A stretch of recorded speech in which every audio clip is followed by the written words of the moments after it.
Okay, ladies and gentlemen, I think we should start. We're at 9:30. Thank you all very much indeed for coming to this briefing. My name is Jonathan Isaby. I'm the Chief Executive of the TaxPayers Alliance. It's a joint event with our friends at the Institute of Economic Affairs, whose Chief Executive Mark Littlewood is obviously on the panel. Welcome to friends both from the media and the friends and supporters of both organisations. You're all extremely welcome. To very quickly introduce the panel, on my immediate left is Dr. Liam Fox, former Secretary of State for Defence, who has an illustrious history in Parliament, holding a whole variety of roles over the years, which I'm not going to go through because it will take a long time to do it, but well known to you all. On his left is James Bloodworth, who is editor of the Left Foot Forward blog, which I think it's fair to say is pretty much a Labour supporting blog. On my immediate right is Browne, the Liberal Democrat MP who is stepping down at the general election, former Home Office and Foreign Office Minister. On his right is Mark Littlewood from the IEA. We had hoped to have a representative here from UKIP. They had exactly the same time to provide somebody as the others, but they failed to give somebody. So there isn't an empty chair, but seeing as Ofcom are not regulating this, I don't have to do that. And there we are. Obviously, looking at yesterday's budget, we at the Taxpayers Alliance welcomed a number of moves, things like increasing the personal allowance and income tax, the changes on corporation tax, the good news for savers having their money taxed, all very sensible ideas. Also some things we weren't so keen on, like the help to buy ISAs, we think are likely to just simply stoke the housing market rather than look at the fundamental problems in terms of supply. Among other things. Of course, there are lots of little baubles dangled in various places where there are government MPs with marginal seats, which is almost slightly depressing, but there we are. Let's get to the discussion. I'd like to invite Liam to start. Each speaker will have about 5 minutes to reflect, and then there'll be lots of time for questions from you. So start with Liam. Thank you. Well, for me, the key thing about the budget yesterday was just the description of the resilience and strength of the economy itself, and reflected by yesterday's unemployment figures, and I think that is the single greatest achievement of the government, has been this huge job creation number, fall in employment, and rise in the number of people economically active in the economy. That's just been a tremendous achievement. In my own constituency yesterday, we got our figures and showed that we're now the second lowest unemployment of any constituency in the UK. North Somerset, great place to do business. We'll get the advert in early. Unemployment rate of 0.6%. I wrote a piece on Sunday saying that I still believe there were 4 big risks to the economy, some of which we could do something about, and some of which we have to accept we've got a limited ability to do so. The potential global economic slowdown if China continues to slow down. The chronic instability provided by the sheer irresponsibility of the single currency project in the Eurozone. The fact that I think that in the next part of the economic cycle, personal sector debt might start to become a greater risk to economic stability than government debt as interest rates begin to rise. And of course, I think the most catastrophic risk of all to the UK economy, which is the election of the Labour government, who will do it all over again. I wrote in that piece that there were 7 things that I wanted the Chancellor to do, and he got good marks for producing a lot of them. First was that to continue to make deficit reduction and eventually debt repayment the #1 aim of policy, because there is always, especially in a pre-election budget, a temptation, if you've got any spare cash, to throw it at a 7-week investment in the election and not worry about the longer term, and to the Chancellor's great credit. That he stuck to his guns. I argued that we should go back to sharing the proceeds of growth, but not this time between deficit reduction and spending increases, but between deficit reduction and tax reduction, which I think is what we need to see in the economy. And I would say that only non-discretionary spending should be allowed to rise, and by non-discretionary I mean national security and the unavoidable burden in the health service of elderly care as we get a change in our demographics. I want to see the end of multiple taxation of the same money in this country. You're taxed on your income. You're taxed on the savings that you make from your post-taxation income. If you invest it in the wrong things, you'll be likely to be hit by stamp duty or capital gains tax, and if you have the audacity to die, you'll be hit by inheritance tax. So you can get your money taxed at least 4 times on the current system, and to see a break for savers yesterday was good news, and we'll see what comes in the manifesto on other things.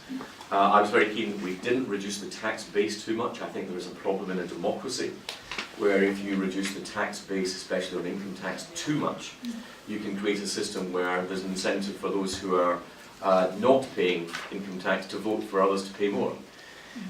Which is why I think the modest change in allowances yesterday was sensible. It didn't go too far and provide that risk.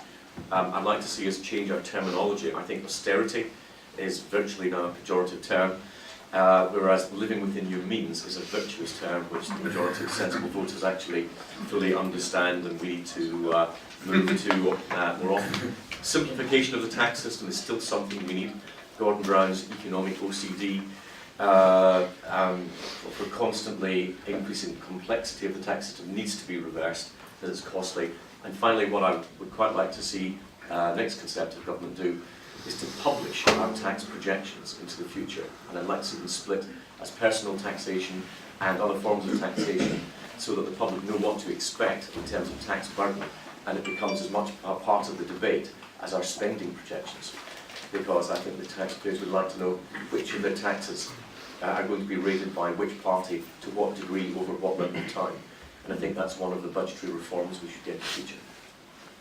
Thank you, Liam, very much. I neglected to mention the various handouts, by the way, that you got on your chairs, one of which is the TPA, which includes on page 3 the kind of OBR projection of where the tax is going to come from, which goes some way to answer Liam's question in terms of current projections. Obviously, different parties may have different ideas of where that will come from.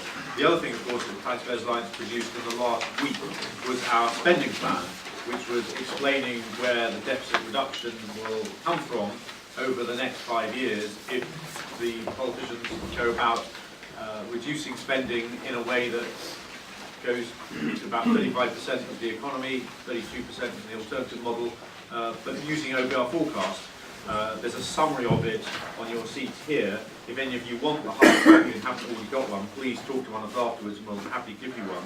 But we certainly don't think that either yesterday in the budget or indeed this morning in his Interview on Today programme, Ed Balls, have actually levelled with the electorate about what will need to happen on the spending side.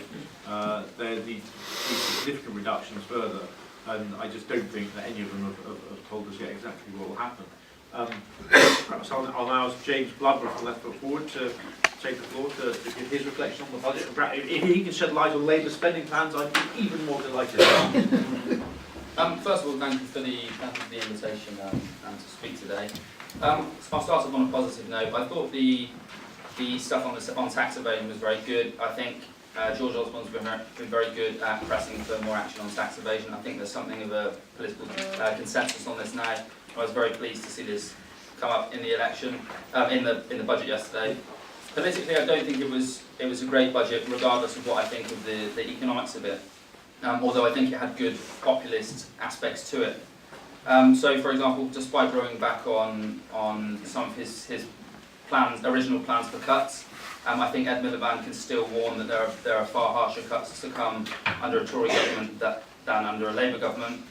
So in a sense, you might say that rowing back has pleased no one. He will have presumably upset some of the deficit hawks, but also those worried about swinging cuts, I think, in the next Parliament will remain worried. The OBR, for example, is still warning that a spending squeeze in the next Parliament under Conservative plans would be sharper than anything we've seen over the previous 5 years. Meanwhile, on a more positive note, Labour's attack line that national debt's been rising over recent years has been countered somewhat, but public finances, George Osborne's record is still one of failure. His promise that the structural deficit would be eliminated by now. He had originally promised that the structural deficit would be eliminated by now and that austerity would be over. And he also has just said that departing from his deficit reduction plan would bring chaos, but he himself departed from it several years ago, and the ceiling hasn't fallen in. In terms of the specific tax measures announced yesterday. I think the abolition of tax on the first £1,000 of savings will, for most people, save less than £100 a year. But on the other hand, banks now won't withhold tax from payments of interest on UK bank accounts. So remaining tax due will have to be collected via tax returns, and I think this increases the chance that more tax won't be collected as a result. Also the abolition of personal tax returns for millions of UK taxpayers, many of them self-employed, I think is motivated by a desire to cut HMRC staff. Now there's an argument that that's a good thing to do, but I think it means in future HMRC is going to use information it can gather from third-party sources to assess people's taxes, including their self-employed earnings. HMRC already has a poor record of getting basic tasks right, so I'm not sure this is going to improve matters a great deal. In terms of the politics, what I thought was good in terms of the politics, while I disagree that increasing the personal tax allowance is necessarily the best way of helping the less well off.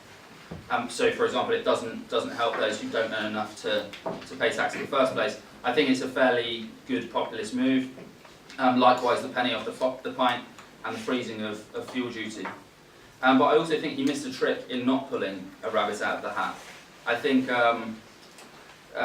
it may sound cynical, but I think if Osborne had suddenly found a few extra billion for the NHS, I think it would have gone some way to neutralising Labour's attack line, which I think Labour's making quite a lot of headway on at the moment.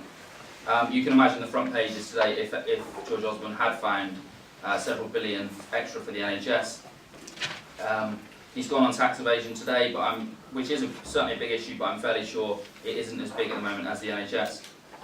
Also, helping savers is a perfectly sensible policy, but I get the feeling that at the moment most people feel like they can't afford to save at this moment in time. There was also nothing on affordable housing or housing more generally, and there was very little on improving productivity, which you might say was the blight of the British economy at present. There was this interesting statistic in The Economist this week that French workers could take every Friday off and they still make more than British workers in a whole week. But there was very little talk about that from Osborne yesterday.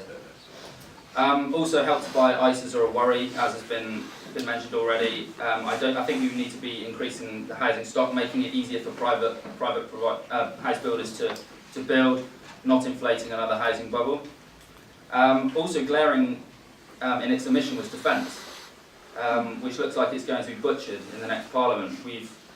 Embarrassingly for us, in my opinion, it's only the US and Estonia are going to meet the NATO target of 2% spending in 2015.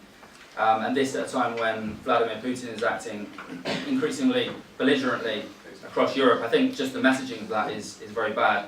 And just finally, I think for all the politicians of both sides cite the OBR predictions moving forward, I think we should take them with a very big pinch of salt. OBR forecasts on deficit reduction and growth have been, for the most part, wrong and wildly optimistic over the past 5 years. Thank you. Thank you very much indeed, James. I think the left foot forward, TPA and IA united on being concerned about the help to buy ISA. Anything else that you can find agreement with there? Well, no, it's shocking. I didn't expect to agree with virtually everything Liam said. I didn't expect to agree with most of what James said. I do agree with Liam that the central point of the budget, or the key impact of it, was, although George Osborne started by saying choose the future, whatever happens, he then spent about 25 minutes or so talking about the recent past, and he's got quite a good story to tell there. Between Duncan and Smith yesterday morning, he was at pains to point out that the employment figures are up and unemployment is down in every single region in the country, not just good numbers across the board. So in terms of the recent record with the Chancellor, I think he's got quite a good one, but had actually fairly limited room for manoeuvre yesterday because the deficit reduction plan has been painfully slow. That in essence, Osborne has stuck not to his deficit reduction plan, but to his spending plan. So when growth was disappointingly low in the early years of Parliament, the response was not to limit government spending, it was to move away from Plan A and to Plan B, C, D, or E. Had he actually managed to close off the deficit in this budget, which was his initial 2010 intention, he clearly would have had considerably greater room for tax cuts or giveaways of some sort. That said, a few things to welcome. The tax relief on savings, £1,000 for basic rate taxpayers, so potentially saving you £200 a year, £500 for top rate, for 40p tax rate, taxpayers welcome. At last, some movement on the 40p threshold, which has not been upgraded in line with either earnings or inflation, and it's the IEA's recommendation that in future the income tax threshold should be double locked. They should automatically go up with wage growth or inflation is higher. If we have triple locked the state pension, I don't think it's too much to ask that we double lock the income tax thresholds. And actually what the Chancellor announced on increasing the basic rate threshold and the higher rate threshold, whilst welcome, doesn't actually do a great deal more than tackle fiscal gravity. Maybe put them up a couple of % or so, and wage growth is a couple of % or so. So that's really only putting in line with wage growth. I'd like to see a double lock on those in future. The TPA's paper here asks us who will benefit most from the budget. I was trying to work this out. I haven't crunched all the numbers, but from what I can gather, the big winner would be a basic rate taxpayer with some savings, who drinks alcohol, does not smoke cigarettes, works for a blood bank, or flies an air ambulance but wishes to start flying a helicopter and is intending to invest some money in the video games industry. Whoever fits that demographic is the big winner from yesterday's budget. As someone who drinks alcohol and smokes cigarettes, I've calculated that because of the rise in tobacco duty, I will need to drink 16 pints of lager every day to offset the tobacco duty rise. So I may be encouraged to start. That's an increase or reduction. I'm not wholly sure I'm going to stick to that throughout the entire fiscal year. I agree on the Help to Buy ISA's hopeless idea. I mean, fuelling the housing market. I think more and more people I think will agree that this is a scarcity of supply problem, and to fuel with an on side is wrong-headed. Tax evasion, closing off tax loopholes, fair enough, but I think the Chancellor's estimate that that will raise £5 billion is probably on the optimistic side, and within the entire budget is more or less a rounding error. Fact of the matter is, no government of any colour, persuasion, with a majority or without a majority, has been able over the last 40 years to bring in more than 38% of national income in taxation revenue. So I think that's just a tweak around the side. The annual tax return online I'm open-minded about. I mean, if it simplifies the tax collection system, great, but I am somewhat nervous about any system that relies on the government running a successful and efficient IT system or database. The record debate have not been fantastic there. I do agree on the politics that I was surprised he didn't go harder on NHS spending. There was one sort of throwaway line on mental health, but I thought if he was politically seeking to spike Labour's guns, I'm surprised he didn't do more on that. So, okay, a few things to welcome, a few things to show, to have some concern about. It seems to me that the Chancellor is essentially running on his record rather than any rabbits pulled from any hats. I have to say I give George Osborne some credit for not acting like a conjurer yesterday. There must have been enormous political temptation to have some giveaway either on the spending side or the tax reduction side that he couldn't afford, and he did not do that. And I think that is responsible and prudent, and I praise him for it. I thought it was a fairly political, candid speech, but I'm not sure it is a game changer between now and May the 7th, either economically or politically. You just used the term giveaway. Now, we all know that there's no such thing as a budget giveaway. There's taking less of our money and being grateful for that, but it's our money to start with, so it's not giving Well, anyone you would have away. been tempted to take away more of somebody's money and then give it away to somebody else and you identify as a new target audience. There we are. Our second Somerset MP on the panel, Jeremy Browne. Good morning, everyone. Let me start a couple of the advantage of going last is just a brief reaction to a couple of points and then the main theme I wanted to address. My first small point is that I think politicians and the media and others massively overestimate the impact of micro-budget measures on the electorate. You'd have to have an epic night out to save 10p on the beer duty measure, and yet we're all meant to be celebrating the 1p reduction.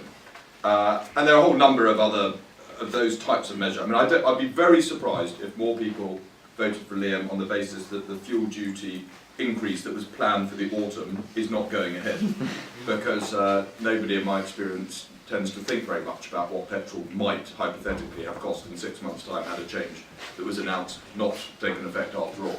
So there's quite a lot of these sort of small measures that seem to sort of detain people the following day, and the newspapers give a lot of prominence to them, and they're seen as decisive in electoral terms, and in my view they make almost no impact in electoral terms at all. My second small point is that I think George Osborne did a lot of politics, and that one of the measures, sure, he didn't splurge extra money on the NHS, but measures, for example, like reducing the lifetime tax-free amount you can pay into a pension from £1.25 million to £1 million, seem to be primarily to muck up Ed Balls' sums for paying for his student tuition fee cut. And there may be all kinds of other, you can have a discussion all day about whether it's a good or a bad policy, but a lot of those seem to have been policies that he may not have announced 6 months ago had the last 6 months of political water not run under the bridge, and he was trying to tidy up quite a lot of small points of potential problems and throw a few spanners in the works that meant that people costing Labour's manifesto had to do more work this weekend than they would otherwise have hoped to do.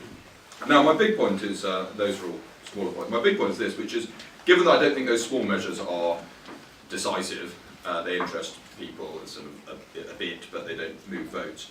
The game changer for me is not the budget. The game changer is the fundamental position of the government